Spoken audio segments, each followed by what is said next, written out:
वेदाचे बाबा. मीरा, या.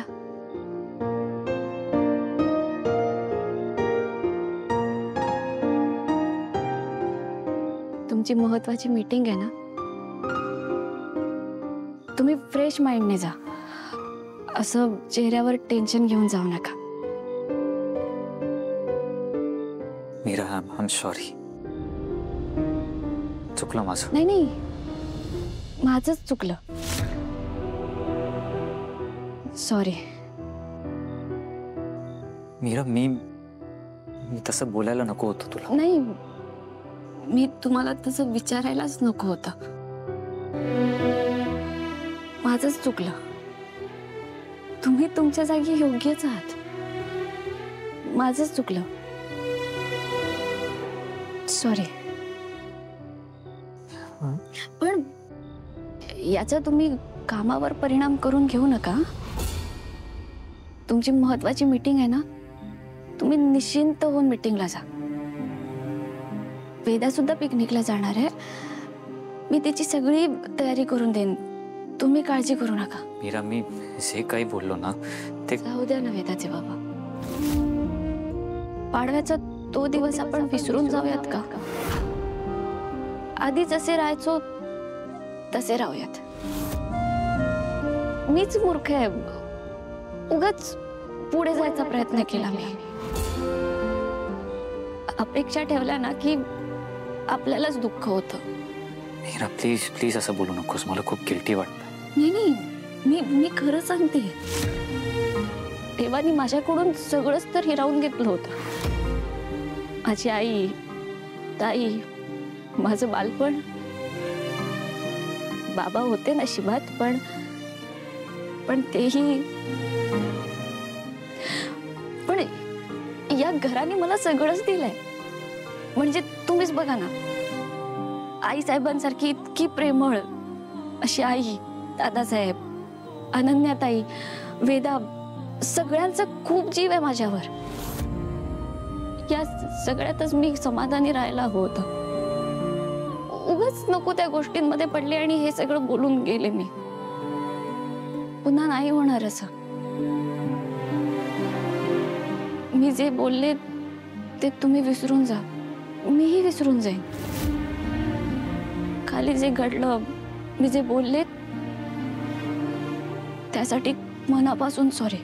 मीरा, प्लीज तू सॉरी बोलू नकोस. इनफॅक्ट मी तसं का बोललो ते एकदा मला समजून. वेदाचे बाबा, आपण हा विषय इथेच थांबूयात का? परत यावर नको बोलायला. तुम्ही पण मनात काही ठेवू नका. आणि ऑफिसला जा. तुमची महत्वाची मीटिंग अटेंड करा.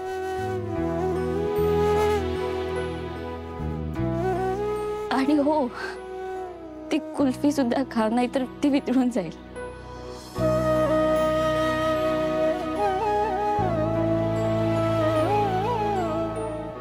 मीरा, मी तुला कसं समजावं, कसं.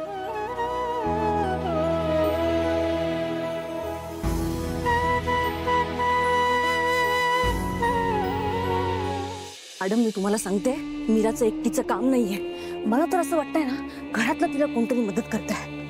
अनन्या. बरोबर, लाडकी वहिनी आहे ना तिची मीरा, म्हणून करत असेल. अनन्या असं नाही करू शकत माया. अहो मॅडम, तुम्ही काय बोलताय? अनन्या नाही करणार मग कोण करणार आहे? मला तर असं वाटतंय की काहीतरी वेगळं आहे. म्हणजे मीरा माझ्या खोलीत सुद्धा आली नव्हती. मग हे सगळं कसं घडलं? नाही मॅडम, कोणीतरी मीरा सोबत आहे. अंबिका, हे सगळं अंबिकानेच केलं असणार आहे. पण मायाला मी हे सांगू शकत नाही. कळतच नाहीये मला. म्हणजे तिच्या खोलीत जसा पसारा केला ना मी, अगदी तसाच पसारा माझ्या खोलीमध्ये होता. म्हणजे लाईक अ रिव्हेंज. मॅडम, कळतंय का तुम्हाला? हे साधं नाहीये. रिव्हेंज या रिव्हेंज. मीरा सोबत कोणीतरी आहे. ती एकटं करू शकत नाहीये सगळं. कोणीही नाहीये माया. ती मीरा एकटीच तुला वरचढ ठरते. नाही मॅडम, जर घरातलं कोणीही नसेल तिला मदत करणारं, तर मग कदाचित एखादा आत्मा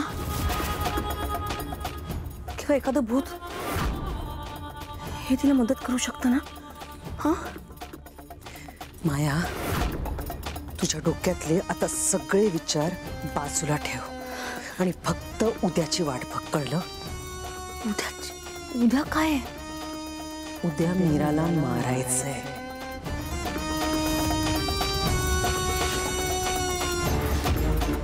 बाकीच्या सगळ्या गोष्टी सकाळी सांगेन.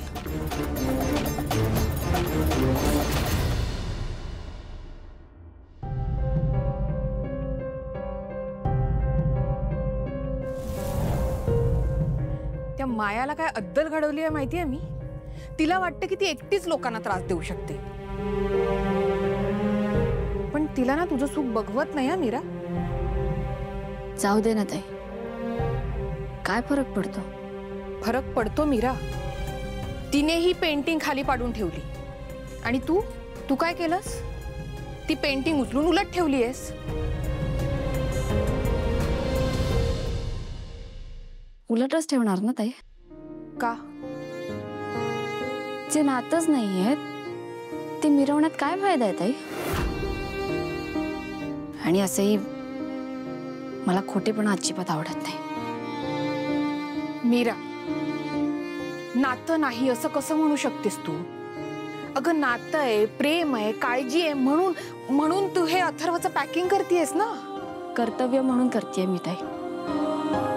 वेदाच्या बाबांची मी बायको नसले तरी सुद्धा वेदाची आई आहे मी, आणि त्या नात्याने वेदाच्या बाबांना काय हवंय काय नको हे बघायलाच हवं ना. तेच करते मी आणि तेच करत राहीन. मीरा, नाती अशीच असतात अगं. प्रत्येक नातं एकमेकांना जोडलेलं असतं, नात्यांची गुंफण असते ती.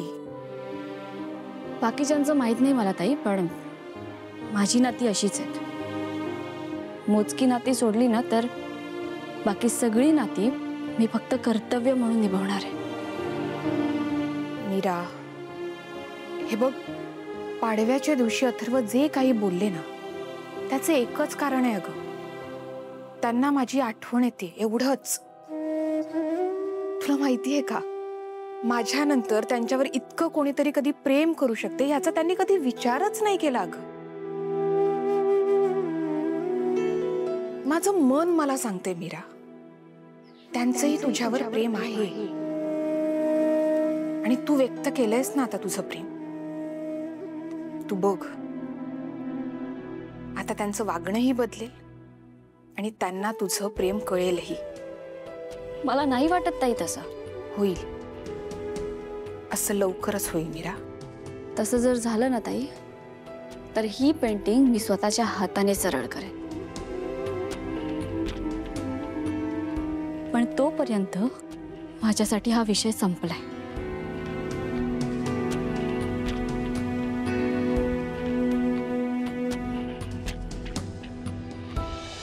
नंतर एक पोरगी आली, एकदम धीट, आणि ती व्यक्ती म्हणजे अहिल्या वेसकर.